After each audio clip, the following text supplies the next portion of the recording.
দেশের বাইরে তো তাদের কেউ নাই, এমবাসি বা দূতাবাস তাদের অভিভাবক, একমাত্র প্রতিষ্ঠান।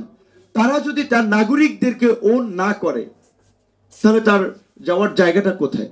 ওবায়দুল কাদেররা কথা বলতো, হাসান মাহমুদ কথা বলতো, কোথায় কোথায় মানুষকে স্বাধীনতা বিরোধী ট্যাগ দেওয়া, মৌলবাদী ট্যাগ দেওয়া এবং জঙ্গিবাদের সাথে সংশ্লিষ্ট এরকম ট্যাগ দেওয়া। আরেকদিন আমি 2021 সালে আমাদের একটি প্রোগ্রামে, তখন রমনার ডিসি ছিলেন সাজ্জাদ হোসেন, ভদ্রলোক দেখতাম নামাজ কালাম পড়ে, তার মানে একটু ধার্মিক লোক। তো অন্য একটা মানুষ সম্পর্কে তো অপপ্রচার প্রপাগান্ডা আপনি করতে পারেন না। আমাদের একটা মিছিল ছিল এবং সেও সম্ভবত ঢাকা বিশ্ববিদ্যালয় থেকে পড়াশোনা করেছে।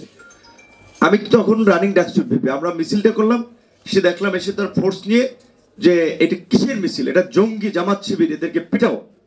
মানে এই যে একটা ট্যাগিং তারা চালু করেছিল এবং এইটাকে ন্যারেটিভ, এই ন্যারেটিভ তো এই সরকারের সাথে যারা সংশ্লিষ্ট ছিল, বিশেষ করে একদল অন্ধ অনুসরণকারী, তারা কিন্তু সর্বত্র এই ট্যাগিং দিয়ে মানুষকে নানানভাবে হয়রানি নাজেহাল করেছে। এবং সবচেয়ে দুঃখজনক হচ্ছে এই যে আমাদের দেশের প্রবাসী, তারা আমার দেশের মানুষ, তাদের বিরুদ্ধে যখন আমি কমপ্লেন দেই যে তারা জঙ্গি, উগ্র, স্বাধীনতা বিরোধী, তাহলে সে পাসপোর্ট নিয়ে কিভাবে দেশের বাইরে গেল? তাহলে তার পাসপোর্টটা কিভাবে ছিল? এইটা ওই দেশে আমাদের ভাবমূর্তি ক্ষুণ্ণ হয় না?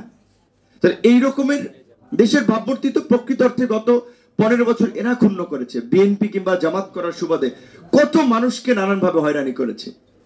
তো আমরা চাই যে এই সরকার অন্তত একটা নতুন ব্যবস্থা, সমঝোতার পথে হাঁটবে, যে ভবিষ্যতে আমি চাই না যে আওয়ামী লীগ করার কারণেও কিংবা অন্য কোনো দল করার কারণে প্রবাসীতে আমাদের যারা দূতাবাস কনসুলার থাকবে তারা এই ধরনের একটা পরিস্থিতির শিকার হোক। কারণ দেশের বাইরে তো তাদের কেউ নাই, এমবাসি বা দূতাবাস তাদের অভিভাবক, একমাত্র প্রতিষ্ঠান। তারা যদি তার নাগরিকদেরকে ওন না করে তাহলে তার যাওয়ার জায়গাটা কোথায়? তো এটা বললাম এই কারণে যে আমি কোনো প্রবাসী দেশের বাইরে এবং দেশের বাইরে এই বিভাজন এবং বিভক্তি আমরা দেখেছি। আমাদের দেশের প্রধানমন্ত্রী গেলে এনটি পার্টির লোক যারাই থাকে কি কুরুচিপূর্ণ ভাষায় স্লোগান দেয়, এটা উচিত না।